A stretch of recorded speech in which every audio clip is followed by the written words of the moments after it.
एक बार की बात है, मैं अपने घर से बाजार की ओर जा रहा था। मेरे घर से बाजार तक जाने के रास्ते में काफी सुनसान रास्ता पड़ता था। कुछ दूर के रास्ते में कोई भी नहीं रहा करता था। मैं रोज इसी रास्ते से बाजार जाया करता था।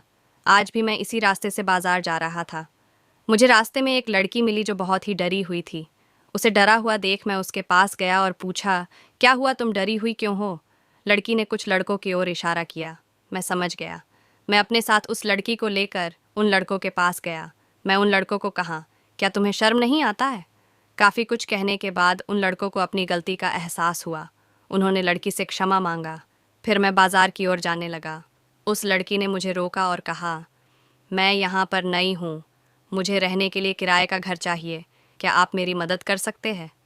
मैंने कहा, ठीक है। मेरे घर में एक कमरा खाली था, आप मेरे घर चलिए, अगर आपको पसंद हो तो आप उसमें रह सकती हैं। अगर आपको पसंद न आए तो मैं आपको दूसरा घर भी दिखा सकता हूँ।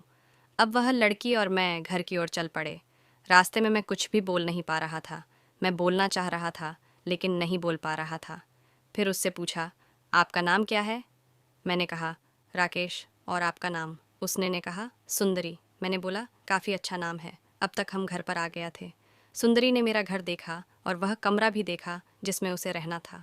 सुंदरी को वह कमरा काफ़ी पसंद आया। फिर वह हमारे घर में रहने लगी। मैं उसे जब भी देखता था तो मेरे मन में अजीब सी हलचल होती थी। पता नहीं उसके मन में होती थी या नहीं। एक दिन मैं और सुंदरी घूमने जा रहे थे। मैंने सोच लिया था कि आज मैंने सुंदरी को अपने मन की बात कहूँगा। हम अपने घर से बहुत दूर एक सड़क पर थे। हम बाइक से चल रहे थे। मैंने सुंदरी से कहा, मुझे तुमसे एक बात कहानी है।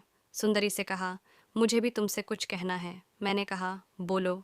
सुंदरी बोली, मैं तुम्हें पसंद करती हूँ और ज़्यादा खुशी के कारण मैं अपने बाइक को संभाल न सका और हमारे बाइक का दुर्घटना हो गया।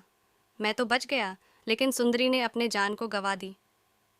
पर आज भी मेरे दिन में सुंदरी जिंदा है। ये कहानी भी पढ़े। सच्ची दिल को छूने वाली लव स्टोरी हिंदी में।